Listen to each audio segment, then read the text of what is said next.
Before the angels, before the legions, before the dream of a galaxy ablaze in my light, there was only fire, and I needed more of it. Terror was not a cradle, it was a graveyard. The last age had not ended, it had collapsed. Ruin was its language, and warlords spoke it fluently. The old nations were dust beneath the feet of techno-savages. Religion had become madness. Progress was myth, and man had forgotten he was human.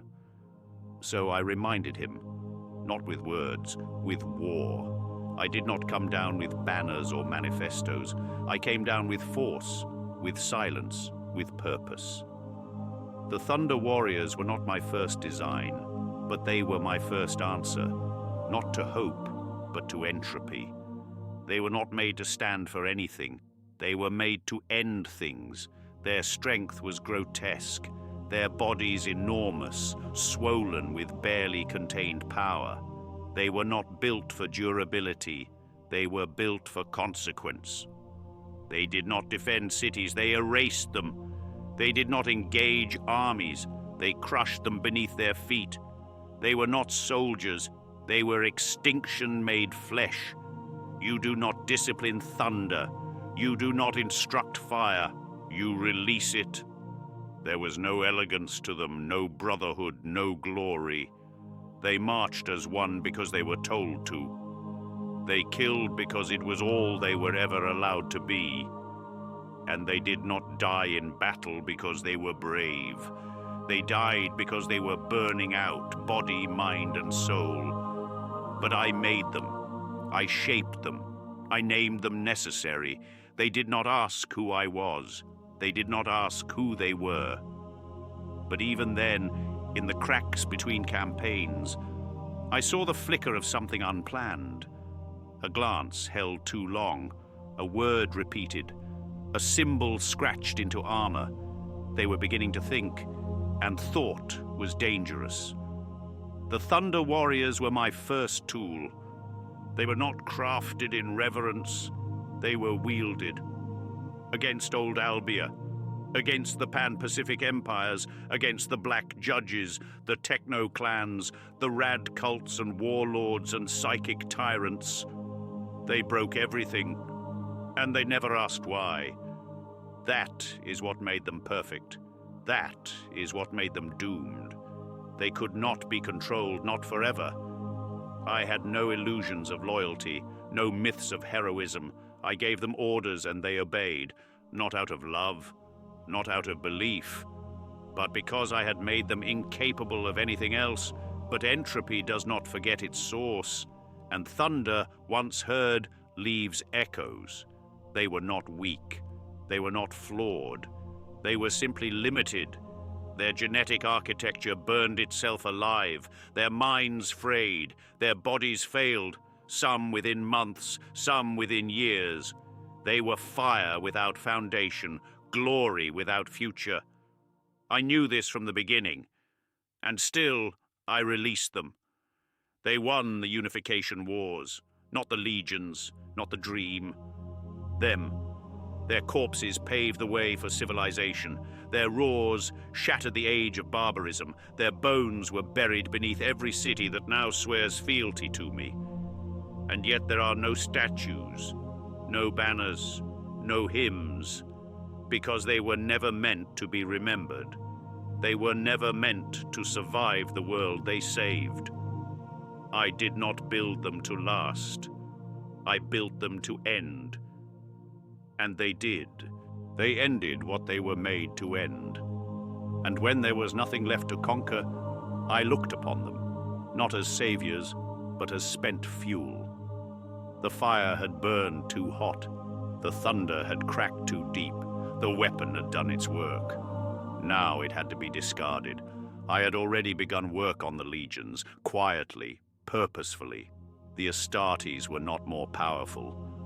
They were more precise. Built not for conquest, but for command. They could hold a world, shape a culture, learn doctrine, lead men. They were not made of rage, but of discipline. They were what came after thunder. The Thunder Warriors saw this. Even in their fragmentation, Even in their accelerated decay and madness, they knew. Some with bitterness, others with something close to sorrow. I never spoke to them of succession. I never told them they were to be replaced. But some did not need words. They saw the new recruits, the cleaner armor, the slower, more perfect hands of the future. And they understood. I remember one, massive, scarred, bent from internal collapse but still breathing war with every step, who stood before me after the siege of Cronus and asked, "Will we live to see peace?" I gave no answer, because I could not lie, and I would not tell the truth. The truth was Mount Ararat. There was no ceremony, no monument, no chorus. I told them they would be honored, that their time was done, that they could rest. Some believed me, some smiled, others knew. The custodes stood with them, not as comrades, but as executioners in gold. And when the thunder broke one final time, it was not against the enemies of mankind, it was against silence. They died screaming, not in fear, in purpose. They thought even then they were serving, that this too was part of the plan. It was. I had made them for obedience, and they obeyed until the end. Not all died cleanly. Some resisted, a few fought.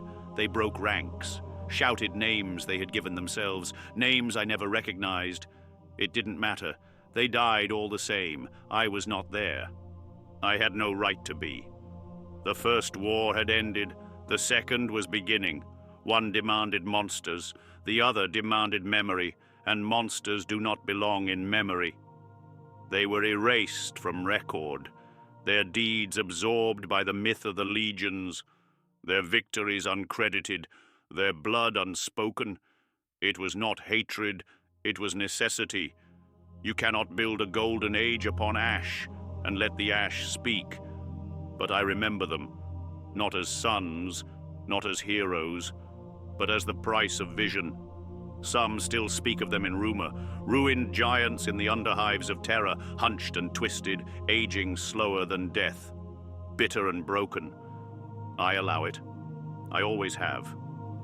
Because somewhere within me, beyond even the silence of the throne, I know this. They were not mistakes. They were what I needed to be free of the past.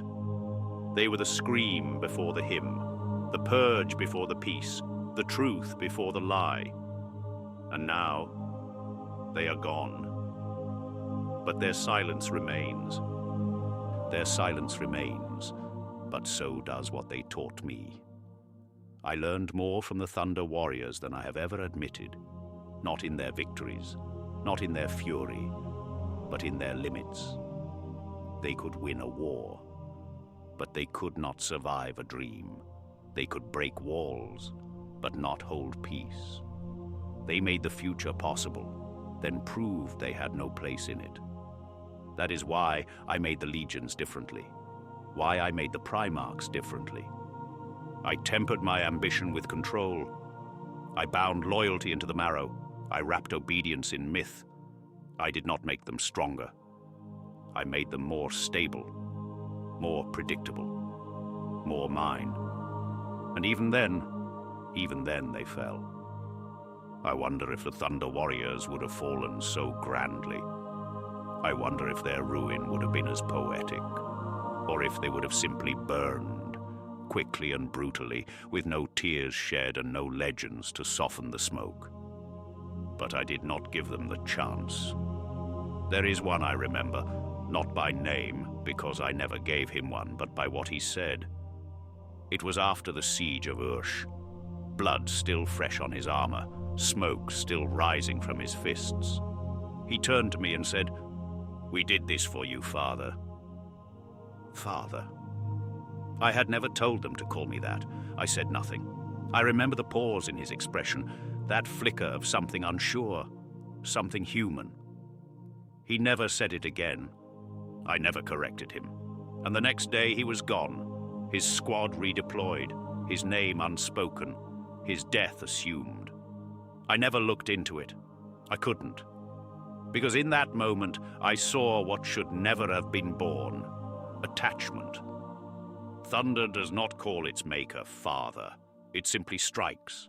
And when it is done, it fades. But I have not forgotten him, or the pause, or the word father. It echoes louder than their screams, even now. And so I let the rumors live. The myths of giants who haunt the gutters of terror. I allow them to exist in shadow because they were never allowed to exist in light. I owe them no songs. I owe them no graves. But I owe them that. The knowledge that, for all my power, I remember they were not sons. They were not heroes. They were not meant to be either. They were my first sin, my first silence, the foundation no one sees, and the reason everything else was shaped with chains. This is their legacy.